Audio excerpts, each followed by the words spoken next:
సంగారెడ్డి జిల్లా ఆందోళ్ ఇక పిసిసి అధ్యక్షుడు మహేష్ కుమార్ అదేవిధంగా నటరాజన్ కార్యక్రమం కొనసాగుతుంది. శ్రమదానంలో వీళ్ళు ప్రధానంగా 4 రోజుల నుంచి కూడా పాదయాత్ర జనహిత పాదయాత్ర చేసుకుంటూ వస్తున్నారు. అసలు ఈ జనహిత పాదయాత్ర ముఖ్య ఉద్దేశం ఏంటి?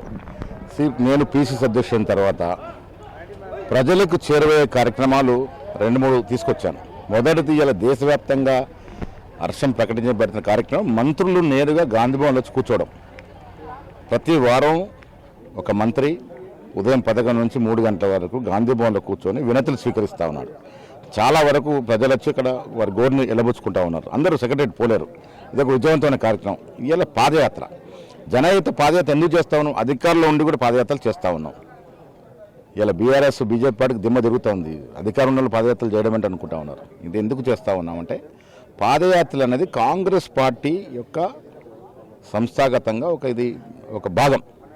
ఇది గాంధీ మార్గం. ఈ దేశంలో ఎన్నో చరిత్రాత్మకమైనటువంటి పాదయాత్రలు, ఎన్నో మలుపులు తెచ్చిన సంఘటనలు. ఆనాడు రాజశేఖర్ చేసిన పాదయాత్ర కావచ్చు, గతంలో గాంధీ మహాత్ముడు ఎన్నోసార్లు చేసినటువంటి పాదయాత్రలు, నిరాదీక్షలు, తర్వాత ఇటీవల కాలంలో రేవంత్ రెడ్డి గారు, భట్టి గారు చేసిన పాదయాత్రలు, ఇవన్నీ కూడా ప్రజల్లో చాలా మార్పులకు శ్రీకారం చుట్టాయి. ఇలా మేము అధికారులు ఎందుకు పాదయాత్ర చేస్తూ ఉన్నాం? కింది స్థాయిలో, గ్రామ స్థాయిలో వాస్తవ పరిస్థితులు తెలియాలి. ప్రభుత్వానికి ప్రజలకు మధ్యన ఉండేది పిసిసి. ఒక వారధిగా ఉంటూ ప్రజల్లోకి వెళితే మాకు కొంత వాస్తవాలు తెలుస్తాయి. ఇలా చాలా వాస్తవాలు తెలుస్తాయి. 2-3 నెలల కింది వరకు పరిస్థితి భిన్నంగా ఉండేదని చెప్తా ఉన్నారు. మా కార్యకర్తల సమావేశంలో చెప్తా ఉన్నారు. ఇలా ఉచిత బస్సులు మొదలుకొని మొన్న లాంచ్ చేసిన సన్నబియ్యం కార్యక్రమం భద్రంగా ప్రజల్లో ఆదరణ పొందుతూ ఉందని. రేషన్ కార్డులు 10 ఏళ్ళు ఒక్క రేషన్ కార్డు ఇవ్వకుండా బీద ప్రజానికం చుట్టూ తిరిగేటువంటి అంశం అది. రేషన్ కార్డు అనేది బీదవాడికి చాలా ఇంపార్టెంట్ అంశం. అది మేము 40 లక్షల రేషన్ కార్డులు ఇస్తూ ఉన్నాం. అంటే దాదాపు 1,20,00,000 రేషన్ కార్డులు ఇచ్చి 3 కోట్ల మందికి లబ్ధి చేకూరుస్తూ ఉన్నాం. ఇందిరమ్మ ఇల్లు, డబుల్ బెడ్రూమ్ 2 ఎన్నికల్లో ఆ మోసం మాటలు చెప్పి గడ్డనెక్కారు. నేను చాలా సందర్భాలు పాదయాత్రలు పోతుంటే అడుగుతా ఉన్నాను, ఎవరికైనా డబుల్ బెడ్రూమ్ ఇల్లు వచ్చాయని. అసలు ఎక్కడ నాకు పాజిటివ్ స్పందన రావట్లే. సో ఇలా ఇందిరమ్మ ఇల్లు ఇస్తా ఉన్నాం. భూమి పూజలు చేసుకున్నటువంటి బీదవారు వారు వ్యక్తం చేసే ఆనందం కాంగ్రెస్ పార్టీకి శ్రీరామ రక్ష. ఇలా అధికారుల నుండి ముఖ్యమంత్రి గారు అధికార కార్యక్రమాలు చూస్తుంటే మేము ఇలా గ్రామాల్లోకి వెళ్ళి వాస్తవాలు తెలుసుకునే ప్రయత్నం చేస్తూ ఉన్నాము. లోటుపాట్లు ఏమైనా ఉంటే కూడా ఇక్కడికి వచ్చే సమాచారం ప్రకారం ముఖ్యమంత్రి గారు చేరువేసి ఇవి సర్దుకోవాలనే మాట చెప్పేట అవకాశం ఈ పాదయాత్ర ద్వారా ఉంటుంది మాకు. సో మీనాక్షి నటరాజన్ పాదయాత్రలు నిరంతరం చేసి అలవాటున వ్యక్తి. మేము మొదటి ఫేజ్ నడుస్తూ ఉంది. ముఖ్యమంత్రి గారు కూడా మొన్న అన్నారు, నేను కూడా 1-2 చోట్ల పాల్గొంటానని. మేము ఢిల్లీలో కలిసి రాహుల్ గాంధీ గారు విజ్ఞప్తి చేస్తాం. ఈ పాదయాత్ర అనేది ఈ 5 రోజులు కాదు, బ్రేక్ అవుతూనే నిరంతరంగా సాగాలనేది మా ఉద్దేశం. ఈ 2 నెలల ప్రక్రియ ఏదో ఒక రోజు రాహుల్ గాంధీ గారు ఈ పాదయాత్రలో పాల్గొంటారు. పాదయాత్రలు అనేవి ప్రజల యొక్క వాస్తవాలు తెలుసుకోవడానికి ఉపకరించినట్టు గొప్ప సాధనం. దాన్ని మేము నమ్ముతాం. ఇలా సమాధానం చేస్తూ ఉన్నాం. మేము ఒక్కరోజు సమాధానం చేయడం కాలేజీ అంతా నీట్ అవుతుందని కాదు, కానీ ఒక మెసేజ్ ఇలా విద్యార్థులకు, మా చుట్టంతా విద్యార్థులు ఉన్నారు, వాళ్ళకు కూడా ఒక మెసేజ్. ప్రొద్దున లేస్తే మనం ఏం చేయాలి, మన జీవన విధానంలో ఒక భాగం చేసుకోవాలి. సమాధానం అనేది మన చుట్టుపరిసర ప్రాంతాలు మనం నీట్గా ఉంచాలి, మనకు మంచిది. సో ఆ రకంగా మెసేజ్ ఇవ్వడానికి పాదయాత్ర, తర్వాత సమాధానం, ఇప్పుడు జరగబోయే కార్యకర్త సమావేశం మేము ఎవరో మాట్లాడలే, కేవలం వారు చెప్పేదే వింటూ ఉన్నాం. తద్వారా మాకు రావాల్సిన సమాచారం కింది స్థాయిలో గ్రౌండ్ లెవెల్లో ఉన్నటువంటి సమాచారం రాబట్టగలుగుతున్నాం. ఇది ప్రభుత్వానికి చేరవేయడంలో సఫలమవుతాం. వాస్తవం చూసినట్లయితే అప్పుల పాలవుతుంది తెలంగాణ రాష్ట్రం. గతం కంటే భిన్నంగా అప్పులు తీసుకొస్తున్నారు. పేద ప్రజలకు ఇస్తున్న సంక్షేమ పథకాల ద్వారా ఈ రాష్ట్రం అన్ని రాష్ట్రాల కంటే దివాళీ తీస్తుందని చెప్పి ప్రతిపక్షాలు ఆరోపిస్తున్న పరిస్థితి. ప్రతిపక్షాలకు మాట్లాడే హక్కే లేదు. ఇప్పుడు కేసీఆర్ గారిని ఒక ఉద్యమ నాయకుడు నేను గౌరవిస్తాను, కానీ ముఖ్యమంత్రిగా అంత అనుభవం ఉండి ఒక దూరదృష్టి లేకుండా ఎంత అప్పు చేస్తే రాష్ట్రం సఫలంగా ముందుకు పోతుంది. ఇప్పుడు ఒక అప్పు మనం ఒక బ్యాంకు లోన్ తీసుకోవాలంటే బ్యాంకు వాడు 10 ప్రశ్నలు వేస్తాడు. మన పేయింగ్ కెపాసిటీ ఎంత, మనకు వచ్చి జనరేట్ అయ్యే ఇన్కమ్ ఎంత, దాని నుంచి లోన్ కట్టే ఇన్స్టాల్మెంట్ మనం చూడాలి.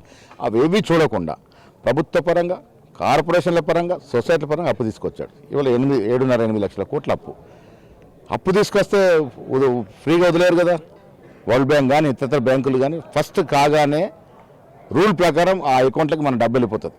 ఇవాళ దాదాపు 18,000 కోట్ల చిల్లర ఆదాయం ఉంటే 6,500 కోట్లు నెల తిరగగానే ఇన్స్టాల్మెంటు వడ్డీ రూపాయలు వెళ్ళిపోతూ ఉన్నాయి. ఇంకా 12,000 కోట్లు, ఒక 6,000 కోట్లు శాలరీసు, మిగిలిన 6,000 కోట్లు ఇబ్బందికరమైన పరిస్థితిలో ప్రభుత్వం నడుస్తూ ఉంది. అయినప్పటికీ కూడా రేవంత్ రెడ్డి గారి ప్రభుత్వం ఎక్కడ కూడా వెనకడుగు వేయట్లేదు. మేము ఇచ్చిన 6 గ్యారెంటీలు కానీ అందులో మెజార్టీ అంశాలు కానీ, ఇవాళ ఇస్తున్న సంక్షేమం కానీ, ఫ్రీ బస్సు కానీ, ఫ్రీ రేషన్ కార్డులు కానీ, ఉచిత బియ్యం, సన్న బియ్యం కానీ, ఇలా ఇందిరం ఇల్లు కానీ, ఎంత భారమైన కార్యక్రమాలు కూడా ప్రజల కోసం ఈ ప్రభుత్వం పనిచేయాలి, ప్రజల కోసం ఈ ప్రభుత్వం నినాదంతో ఎన్ని ఇబ్బందులైనా వారికి ఇచ్చుకుంటూ పోతా ఉన్నాం. ఇలా వాళ్ళ అప్పుల గురించి మాట్లాడుతున్నాం. మీరు చేసిన అప్పు తీర్చడానికి ఇబ్బందికరమైన పరిస్థితులు ఏర్పడాల్సి వస్తుంది. ఎవరు ఫ్రీగా వచ్చేది కాదు కదా. దాన్ని కూడా చాలా క్రోడీకరించి ముందుకెళ్లే ప్రయత్నం చేస్తూ ఉన్నాం. వాళ్ళు 10 ఏళ్ళ అధికారంలో ఉండి 25,000 కోట్లు విదేశీ పెట్టుబడి తీసుకురాలి. ఇలా మా ముఖ్యమంత్రి గారు, ఐటీ మంత్రి గారు విదేశాలకు వెళ్ళి 1,78,000 కోట్ల పెట్టుబడులు తీసుకొచ్చారు. అంటే ఎన్ని ఉద్యోగాలు జనరేట్ అవుతాయి అదే ఆలోచించుకోవాలి. ఇక ముఖ్యంగా తెలంగాణ కోరుకుంది మనం ఉద్యోగాల కోసం. వారు వచ్చిన తర్వాత 10 ఏళ్లలో వారు ఇచ్చిన ఉద్యోగాలు, ప్రభుత్వ ఉద్యోగాలు 50,000 దాటలే. ఇలా మేము 11 మాసాల్లోనే 65,000 ఉద్యోగాలు ఇచ్చాం. ఇంకా ఇస్తామని మాట చెప్తా ఉన్నాం. తెలంగాణ కోరుకుందే ఉద్యోగాల కోసం, నీళ్లు నిధులు నియామకాల కోసమే కదా. నీళ్ల పెరటు దోపిడీ జరిగింది. బనకచెల్ల ఇలా ఆంధ్ర రాష్ట్రంలో వస్తూ ఉంది. ఎవరి నిర్వాహకం? కేసీఆర్, హరీష్ రావు పాపం కాదా ఇది? వాళ్ళు ప్రభుత్వంలో ఉన్నారు కదా. వాళ్ళు ఆనది గట్టిగా వ్యతిరేకిస్తే బనకచెల్ల నిర్మాణం ఎందుకు మొదలవుతుంది? ఈ నిర్మాణం అయింది, అవసరానికి మించి డబుల్ కెపాసిటీ టనల్ కట్టుకున్నారు. మనం ఎందుకు ఇస్తాం వాటాది? ఇవాళ ఒక్క నీటి చుక్క కూడా ఇవ్వడానికి లేదని ముఖ్యమంత్రి గారు, మా ఇరిగేషన్ మంత్రి గారు కేంద్ర ప్రభుత్వం తీసుకెళ్లి నివేదించి అబ్జెక్షన్ చేస్తే ప్రాజెక్ట్ ఆగింది. ఇలా మా మీద బురదల్లే ప్రయత్నం చేస్తారు. అసలు మీ హయాంలో కదా బనకచెల్ల మొదలైంది. మీరు సంతకాలు పెట్టారు కదా, ఒప్పందాలు చేసుకున్నారు కదా. కేసీఆర్ కదా రాయలసీమ రత్నాలసీమ చేస్తాని, ఆంధ్ర రాష్ట్రానికి అవసరమైన నిధులు ఇస్తా, నీళ్ళు ఇస్తాను ఎట్లా అంటారు? మన రాష్ట్రం వాటా అయింది, మన హక్కు కదా. రాజకీయాలు చోట రాజకీయాలు, బట్ రాష్ట్ర విషయానికి వచ్చినప్పుడు మన హక్కుల విషయంలో కానీ, మన నీటి వాటా విషయంలో కానీ ఒక్క చిక్క నీరు కూడా పోవడానికి వీల్లేదనే ఉద్దేశంతో, కృతనిష్టంతో ముఖ్యమంత్రి గారు, మా ప్రభుత్వం ఉంది. బీసీ గర్జన కోసం ఇప్పుడు ఒక కవిత, ఆ తర్వాత కూడా 8 తారీఖు ఆగస్టు 8 నాడు కూడా బీసీ గర్జన కరీంనగర్లో పెట్టబోతున్నారు. దానిపై మీ అభిప్రాయం?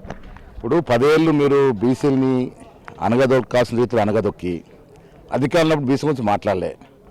కవిత మా నిజామాబాద్ జిల్లా కోడలు, మా సోదరిమని గౌరవిస్తాం. కానీ ఆవిడ వివరిస్తున్న తీరు నవ్వుస్తూ ఉంది. బీసీల రిజర్వేషన్ రూపకల్పన చేసి ఈ సంవత్సరం కాలం ఆవిడ ఎక్కడున్నారు? ఆవిడ తెలంగాణలో లేరు. 10 ఏళ్ళు ఆవిడ అధికారంలో ఉన్నారు. వారి ఫాదర్ ముఖ్యమంత్రి, వారి ఇంటి నిండా మంత్రి పదవులు. ఎప్పుడైనా బీసీల గురించి మాట్లాడినారా? ఈ 10 ఏళ్ళు ఒక్క రికార్డు, ఒక్క వీడియో రికార్డింగ్ నాకు చూపెట్టండి కవిత గారు బీసీల గురించి మాట్లాడినట్టు. సో ఇవాళ మాట్లాడితే జనం ఎట్లా నమ్ముతారు? బీఆర్ఎస్ పార్టీకి బీసీల గురించి మాట్లాడే హక్కు లేదు. మీరు ఎన్ని పెద్ద సభలు పెట్టుకున్నా బీసీలు మాకే చేయగొడతారు. కారణం ఏంటంటే మేము మాట నిలబెట్టుకున్నాం. నేను ఒక బీసీ నాయకుడిగా, ఒక వర్కింగ్ ప్రెసిడెంట్గా ఆనాడు కామారెడ్డిలో బీసీ డిక్లరేషన్ ప్రవేశపెట్టాను. నా అదృష్టం ఏంటంటే అది సాకారం అయ్యే సమయానికి నేను పీసీ అధ్యక్షుడు అయ్యాను. ఇలా 2 బిల్లు తీసుకొచ్చాం ముఖ్యమంత్రి గారి సహకారంతో. రేవంత్ రెడ్డి గారు కూడా బీసీల విషయం చిత్తశుద్ధితో వ్యవహరిస్తున్న చెప్పడానికి కుల సర్వే, దేశ చరిత్రలోనే మొట్టమొదటిసారి కుల సర్వే జరిగింది తెలంగాణ రాష్ట్రంలో. రాహుల్ గాంధీ యొక్క ఆశల్ని, ఆకాంక్షల్ని రేవంత్ రెడ్డి గారు పరిపూర్ణంగా దాన్ని సఫలం చేశాడు. 2 బిల్లు తీసుకొచ్చాం. ఒకటి స్థానిక సంస్థలకి, ఒకటి విద్యా ఉపాధికి. 2 బిల్లు కూడా ఇప్పుడు కేంద్రం పంపినాం. ఇక్కడేమో బీజేపీ ఎమ్మెల్యేలు ఓటేశారు బిల్లుకి, అక్కడ మొక్క చాటిస్తున్నారు. వాళ్ళు కేంద్ర నాయకులు ఒప్పించుకు దమ్ము ధైర్యం లేదు. ఇలా కేంద్రం వద్ద పెండింగ్లో ఉంది. అందుకే మేము 5, 6, 7న ముఖ్యమంత్రి గారు, మేము అందరం కూడా ఢిల్లీలో ఉంటాం.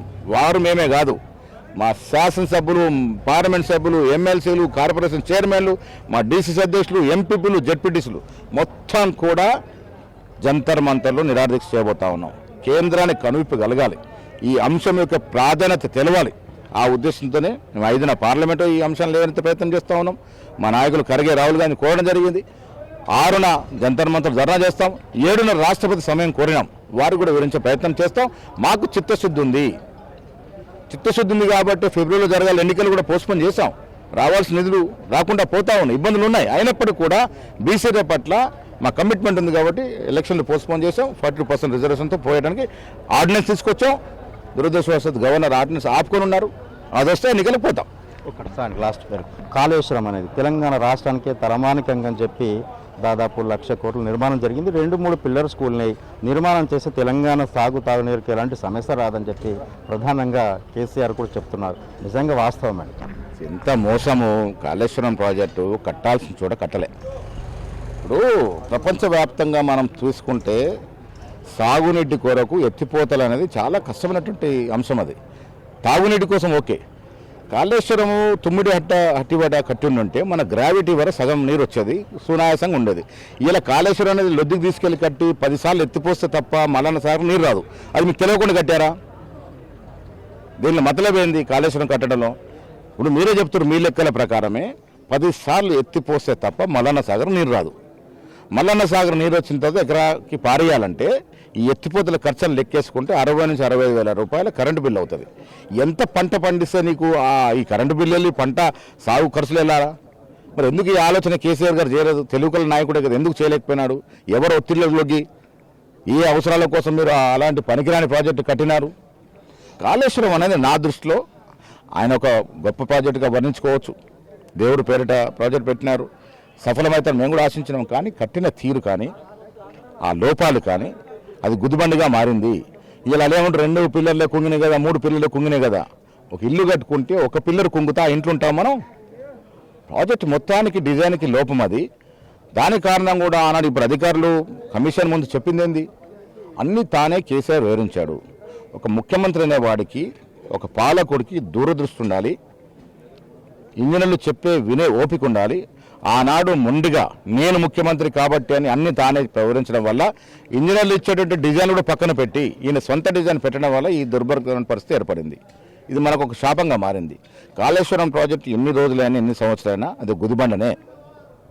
మన రాష్ట్రానికి సంబంధించిన 1,20,000 కోట్ల రూపాయలు గోదావరి నదిలో అప్పనంగా పోసేశారు. ఇది ప్రజలు అర్థం చేసుకోవాలి. ఎంత సరిదిద్దినా ప్రాజెక్టు సఫలం అనేది అంత ఆషామాషి కాదు. లాస్ట్ ఫైనల్గా అంటే ఒక ఎమ్మెల్యేలు మాకు టచ్లో ఉన్నారు, 30 మంది 26 నుంచి 30 మంది ఎమ్మెల్యేలు మాకు టచ్లో ఉన్నారు. ఏ క్షణమైన కాంగ్రెస్ ప్రభుత్వాన్ని పడగొట్టే ఛాయిస్ మాకు వస్తుందని, అవకాశం ఉంది అని చెప్పి నడుస్తున్నారు. దాని మీద మీ అభిప్రాయం? కాంగ్రెస్ ప్రభుత్వం ప్రస్తుతంగా బలంగా ఉంది. మేము వాస్తవాలు బయటకు చెప్పట్లేదు, ఎంతమంది మాతో టచ్లో ఉన్నారు, ఎంతమంది రెడీగా ఉన్నారని. ఇప్పుడు ప్రజలు ఆనాడు మాకు 63 కాక 73 ఇచ్చుంటే అసలు ఈ బాధ లేదు. 63 ఇచ్చిన తర్వాత ఒకవైపు కేసీఆర్ ప్రభుత్వాన్ని కూలుస్తామని, బీజేపీ మేము గవర్నర్ పాలన పెడతామని ఆ దశలో అక్కడ ఉన్నట్టు 10 మంది ఎమ్మెల్యేలు మా దగ్గర జాయిన్ అయినారు. ప్రభుత్వాన్ని ప్రత్యేకంగా కాపాడాలని, నిజం కూడా వారి అవసరం మాకు లేకుండా మా అవసరం వారికి లేకుండే ప్రభుత్వాన్ని కాపాడాలని. ఇవాళ ఎంతమంది మాతో టచ్లో ఉన్నారో వాస్తవాలు చెప్తే వాళ్ళకు హార్ట్ అటాక్ వస్తుంది. చెప్పదలుచుకోలే. ప్రభుత్వం పటిష్టంగా ఉంది. ప్రభుత్వాన్ని కాపాడాల్సింది ఎమ్మెల్యేతో పాటు ప్రజలు ఇవాళ మాతో సంతోషంగా ఉన్నారు. మేము ఇస్తున్న సంక్షేమం అభివృద్ధి పట్ల తృప్తిగా ఉన్నారు. వారే మాకు శ్రీరామ రక్ష. అదే చూడొచ్చు. వాస్తవం చూసినట్లయితే శ్రమదానంలో మాత్రం శ్రమదానం చేపట్టి ప్రజా సమస్యలు ఏమవుతున్నాయో వాటి పరిష్కార మార్గాలు దిశగా ముందుకెళ్తున్నామని చెప్పి పిసిసి మహేష్ చెప్పే పరిస్థితి కనిపిస్తుంది. కెమెరామెన్ కృష్ణతో దుర్గారెడ్డి, ఆందోళన.